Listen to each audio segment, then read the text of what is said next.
Hello YouTube, my name's Dave. Welcome to my workshop in a single car garage here in South Australia. Come on in and let's see what we can make. Hello again. Now in this video it's about me building two sheds for two of the neighbours.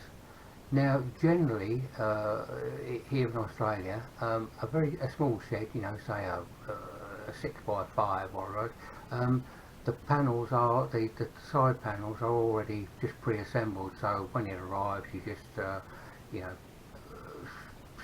pop rivet the corners together and fit the roof, and the job's done. But you want anything much bigger than that, and of course it comes as a flat pack kit. The cladding sheets are plain, you know, they're just standard, that you know, they've taken them off the rack and that's it. So it's up to you to drill all the holes where you want them.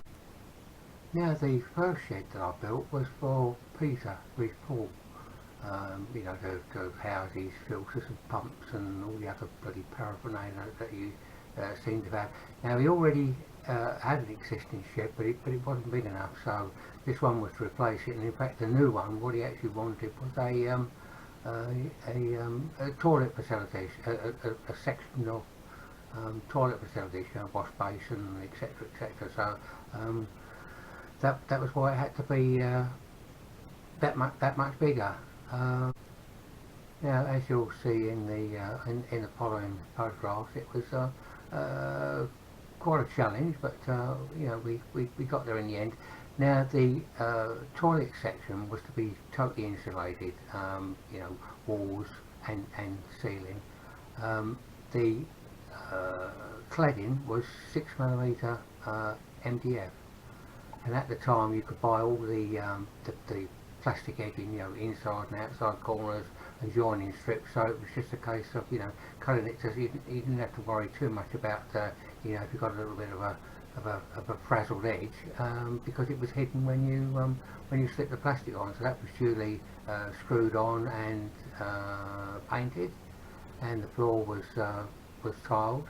Now the doors on these sheds, it just comes as a basic frame. When you put your own skinning on, you know, depending on, you know, what your outer cladding was. But on the toilet section, we wanted to make it a complete door, so the inside of the toilet door, that again was clad with 6mm MDF. Now the shed bottom wasn't sealed to the pavement at all. There was about a 3mm gap, you know, so you know, the dust blew under and the spiders crawled in, etc. But you know, as I said, it was only a standard shed, and that's what you get with a standard shed. So I think that will be enough of this little chat. We will now move on to the second shed that I built for Jason. Now Jason's shed was a different make, solid support post, and also you had to custom size your concrete plinth that it was going on, because this one, the size of the shed when it was assembled, to the posts were bolted down to the concrete in such a situation that when the wall panels were fitted, that they've dropped about, I can't remember now, 25 or 40mm below the concrete surface. So it was important that you know, he had this concrete base laid to the specifications of the shed.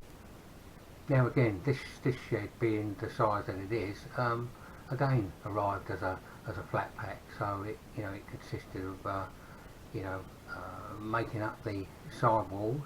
Well, in fact, the only side wall that I actually made up was the back side wall, because that was going to go within about 300mm of the fence, and there'd be no way that you could get around there and affix the panel. So that was what was done. The back wall was assembled complete, and then the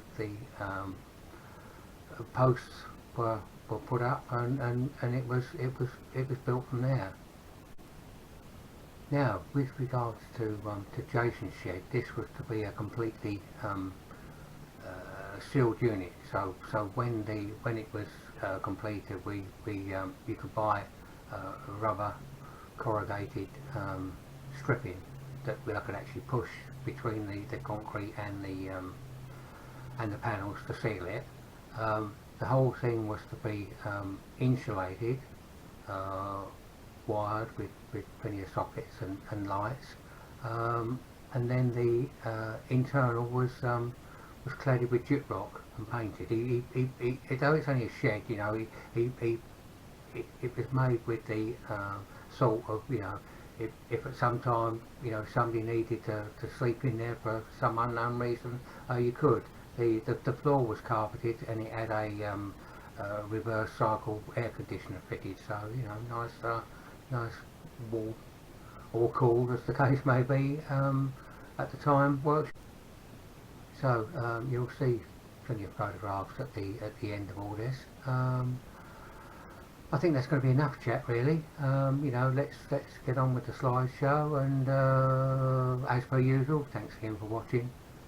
Please subscribe, ring the bell, click the like, send me a comment, and see you on the next one. So again, wherever you are in the world, please stay safe, well and happy, and catch you again. Bye.